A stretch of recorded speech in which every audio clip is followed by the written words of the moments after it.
आज की यूथ जब भी ग्लोबल मैप पर खाड़ी देश यानी मिडिल ईस्ट को देखती है तो दिमाग में सिर्फ एक चीज आती है, पैसा, तेल और बुर्ज खलीफा और आलीशान लाइफस्टाइल।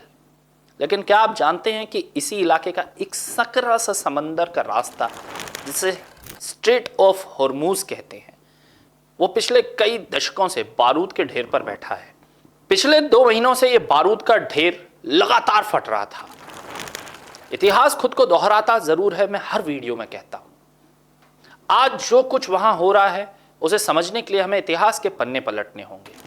साल था 1988, तारीख थी 18 अप्रैल। उस दिन अमेरिकी नौसेना ने ईरान के खिलाफ ऑपरेशन प्रेइंग मेंटिस शुरू किया था। वजह, ईरान ने समंदर में माइंस बिछाई थी जिससे एक अमेरिकी जहाज टकरा गया था। जवाब में अमेरिका ने ईरान के 2 बड़े नेवल प्लेटफॉर्म्स को, कई जंगजू जहाजों को समंदर में डुबो दिया।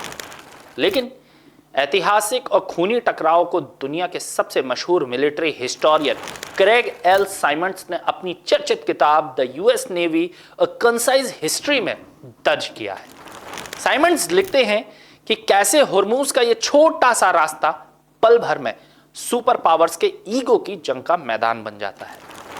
और आज यानी 2026 में इतिहास बिल्कुल उसी मोड़ पर आकर खड़ा हो गया है। नमस्कार, मैं हूं अनिकेत दीक्षित और आप देख रहे हैं राजीव टाइम्स।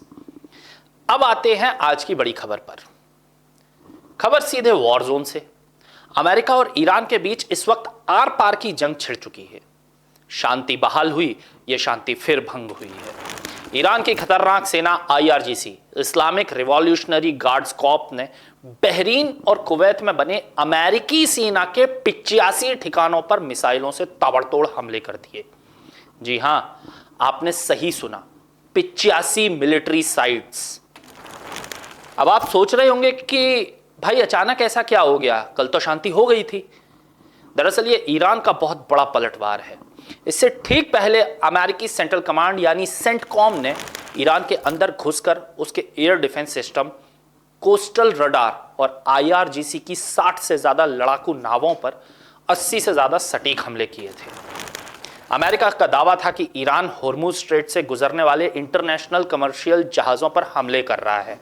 जैसे लास्ट अभी उसने कतर के एक जहाज पर हमला किया है जिसमें कई भारतीय भी शामिल थे, इसलिए उसे सबक सिखाना जरूरी था। लेकिन ईरान ने इसे सीज फायर का उल्लंघन माना। ईरान का कहना है कि हॉर्मूज के इस पूरे रास्ते की रखवाली का जिम्मा सिर्फ उसका है और अमेरिका वहां अपनी मनमानी कर रहा है। तनाव इतना बढ़ चुका है कि ईरान ने देश के दक्षिणी हिस्से में अमेरिका के सबसे बड़े एडवांस MQ-9 रीपर ड्रोन को मार गिराया है।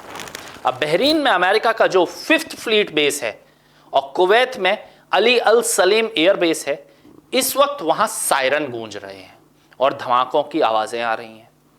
अब भारत के युवाओं के लिए यह समझना क्यों जरूरी है? दोस्तों, इस स्ट्रेट ऑफ हॉर्मूज से दुनिया का लगभग 20% कच्चा तेल यानी क्रूड ऑयल गुजरता है। भारत अपनी जरूरत का एक बहुत बड़ा हिस्सा इसी रास्ते से मंगवाता है। अगर यहां जंग लंबी खिंच जाती है या रुक रुक कर चलती है तो इसका सीधा असर आपकी और मेरी जेब पर होगा। पेट्रोल डीजल के दामों और पूरी ग्लोबल इकोनॉमी पर भी इसका असर पड़ेगा, जैसे हम अभी पिछले 2 महीने से देख रहे हैं। लेकिन सबसे बड़ा सवाल जो आज राजीव टाइम्स के मंच से मैं आपसे पूछना चाहता हूं, क्या अमेरिका और ईरान की ये ईगो वॉर दुनिया को कहीं तीसरे विश्व युद्ध की तरफ धकेल रही है? क्या यूनाइटेड नेशंस जैसी संस्थाएं सिर्फ तमाशा देखने के लिए बनी हैं? क्या कर रही है ये 80 साल की बुढ़िया? और सबसे जरूरी बात, जब पूरी दुनिया इस आग में झुलसने की कगार पर है तो क्या एक ग्लोबल लीडर के तौर पर भारत को इस जंग को रुकवाने के लिए अब कुछ बड़ा कदम उठाना चाहिए? आपकी इस पर क्या राय है? नीचे कमेंट्स बॉक्स में अपने विचार हमारे साथ जरूर शेयर करें। वीडियो को लाइक और दोस्तों के साथ शेयर करना ना भूलें।